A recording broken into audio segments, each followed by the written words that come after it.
भगवान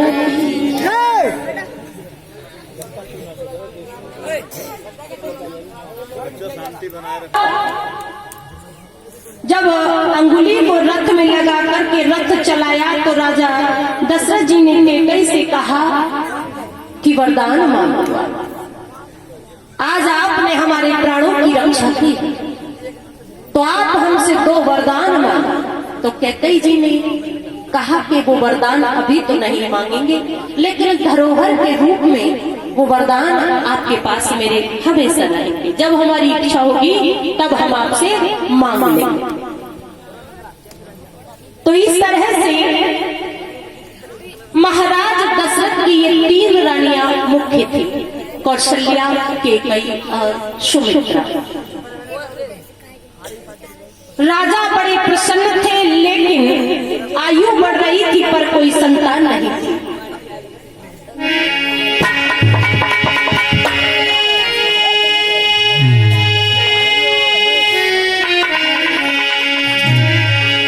धन धान्य पूर्ण था जन समाज, उद्योग पूर्ण जीवन भी था।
कोई संतान नहीं थी।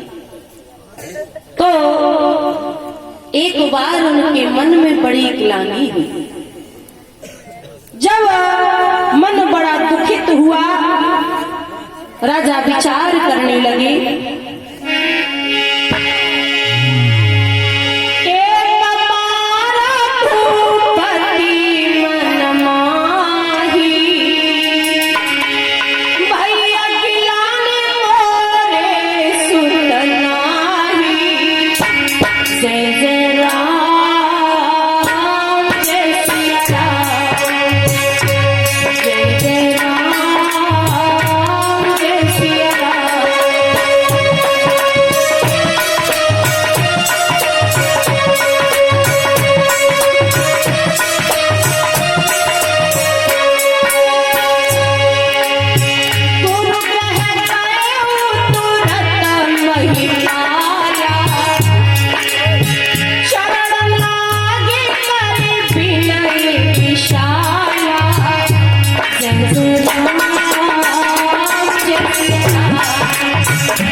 समझाया। तो गुरु वशिष्ठ ने समझा करके कहने लगे, राजा दशरथ धीरज धारण करो, और कहा,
को बुलाया वशिष्ठ जी ने, पुत्र कामेष्टि यज्ञ करवाया और कहा, राजन घबराओ नहीं, एक एक नहीं 4-4 पुत्र आने वाले हैं, आप एक के लिए परेशान हैं।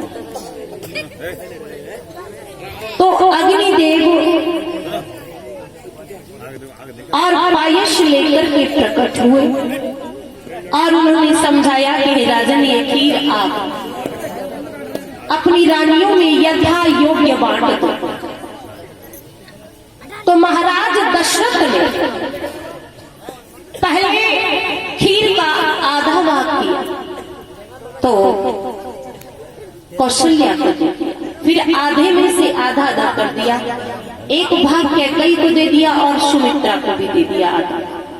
तो कुछ संत जनों की वाणी ये कहती है कि सुमित्रा जी छत पर लेकर के उस खीर को बैठी थी खाने के लिए। जैसे ही तैयार हुई, क्योंकि कोई ज्यादा अच्छा प्रसाद कभी कभार मिलता है जहाँ हमारी श्रद्धा विशेष होती है, तो सोच समझ में पड़ जाते हैं कि खाएंगे, लेकिन हिसाब से।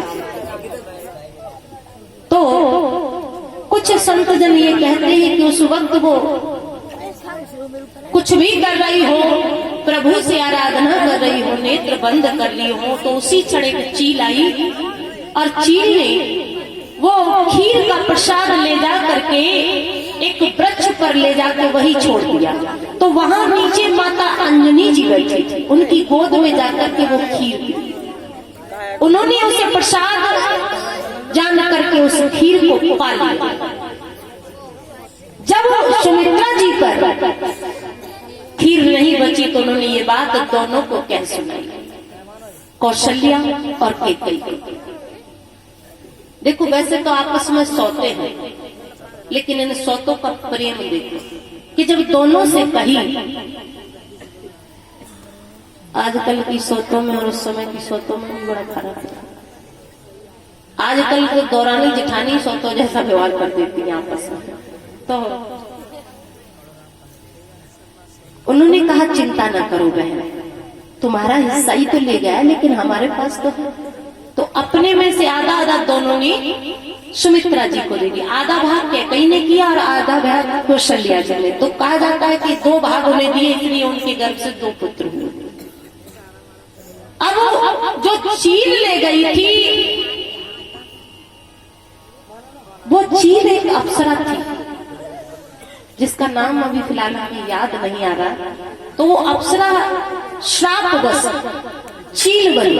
तो जब वो चरणों में गिरी तो संत जी ने उनसे कहा कि जिस समय तुम सुमित्रा जी के हाथों से खीर ले जा करके और अंजनी की गोद में डाल देंगी तो उसी समय आप साप से मुक्त हो जाएंगे। तो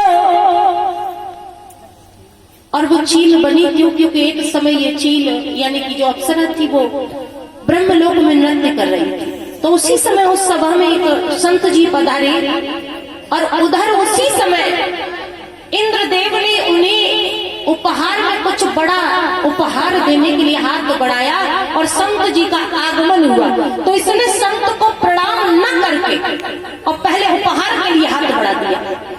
तो उन्हें क्रोध आ गया कि तेरी दृष्टि तो चील जैसी हो गई कि तुझे हार के आगे कुछ दिखाई नहीं दिया, जा तू चील बन जा। तो चरणों पर गिर गई और क्षमा मांगने लगी।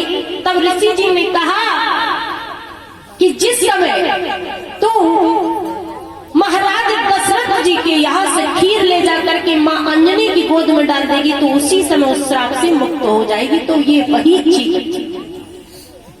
एक मत तो ये भी है संत जी का, हनुमान जी इससे प्रकट हुए उसी खीर से। तो एक तरह से ये उनके भाई भी है। एक मत ये है और एक मत संत जी का ये भी है कि हनुमान जी के प्रकट होने का एक दूसरा कारण और भी। जिस समय भगवान श्री हरि ने विश्व मोहिनी रूप बनाया था, विश्व मोहिनी, तो उसे देख करके समस्त सभी मोहित ज्यादा हो गए थे। तो एक दिन शंकर जी ने उनसे ये कहा भगवान श्री हरि से कि सब कहते हैं कि आपके विश्व मोहिनी रूप इतना अच्छा था कि सभी मोहित हो गए, तो हम भी उस रूप को देखना चाहते हैं कि कैसे मोहित हो गए। धीरे धीरे समय व्यतीत होने लगा।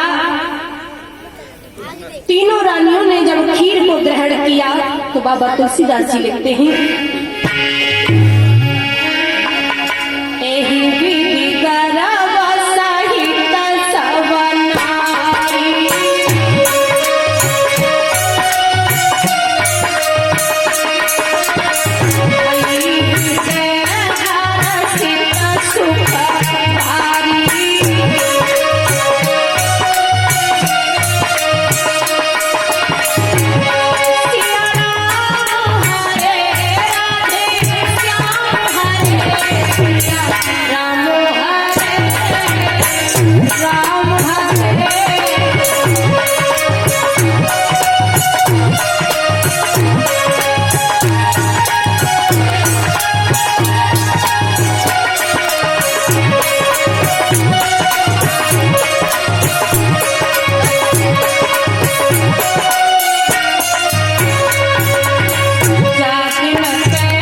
सभी गर्भवती हुई तीनों रानियां।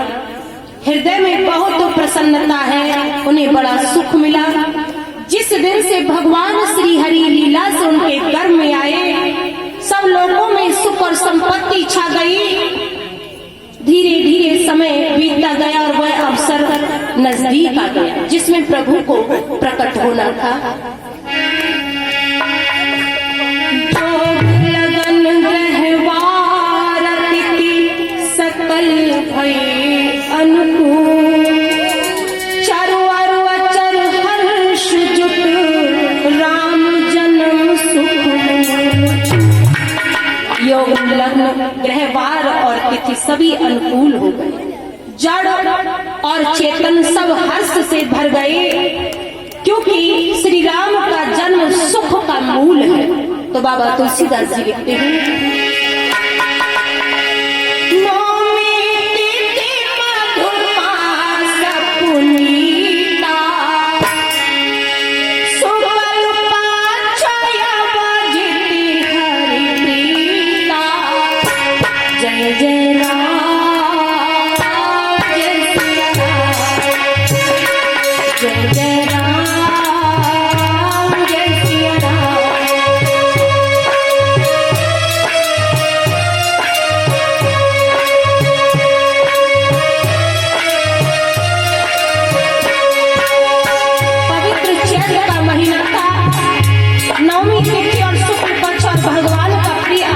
मुहूर्त था।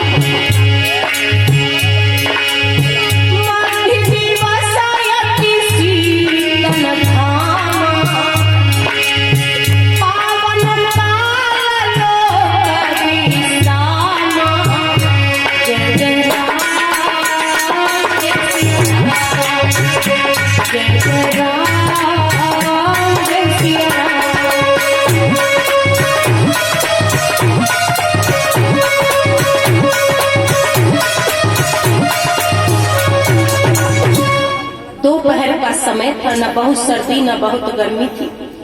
पवित्र समय था, सब लोगों को शांति देने वाला था। जब सभी देवताओं को मालूम हुआ कि प्रभु के अवतार लेने का समय आ गया है, तो सभी देवता नगाड़े बजवाने लगे और प्रभु की स्तुति करने लगे। समस्त लोगों को शांति देने वाले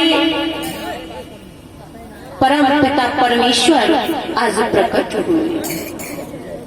देवता जय जयकार करने लगे हैं। भय प्रकट कृपाला दीन दयाला कौशल्या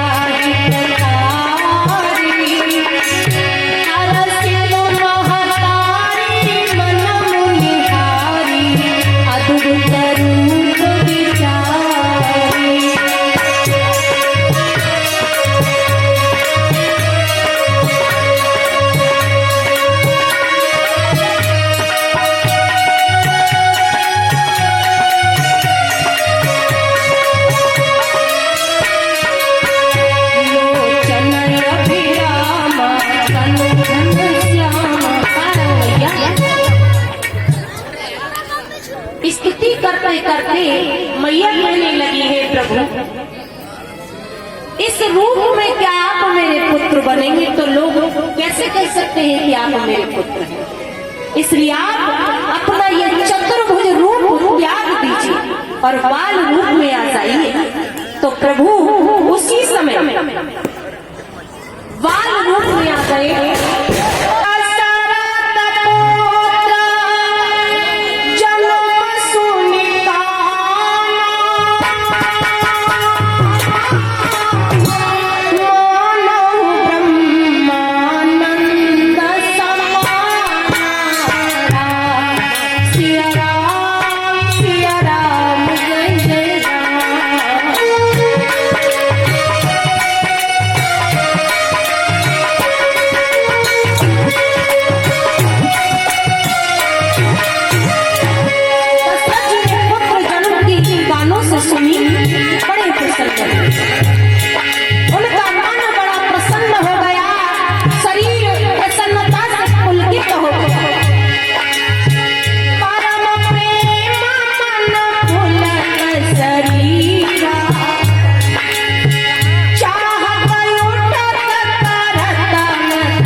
बड़े प्रसन्न हो गए, आनंद मग्न हो गए, ब्रह्मानंद हो गए, बड़े प्रसन्न हुए।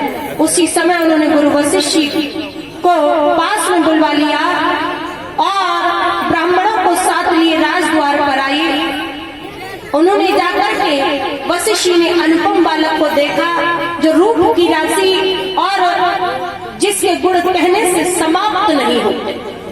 फिर राजा ने सब संस्कार करवाए, ब्राह्मणों को सोना, गौ, वस्त्र और मड़ियों से दान किया। सब लोग ब्रह्मानंद में मग्न हो गए,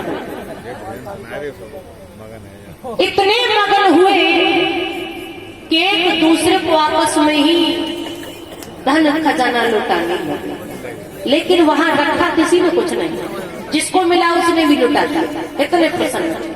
किस तरह से आज खुशियां मनाई जा रही है, सभी मिलकर के बोलेंगे।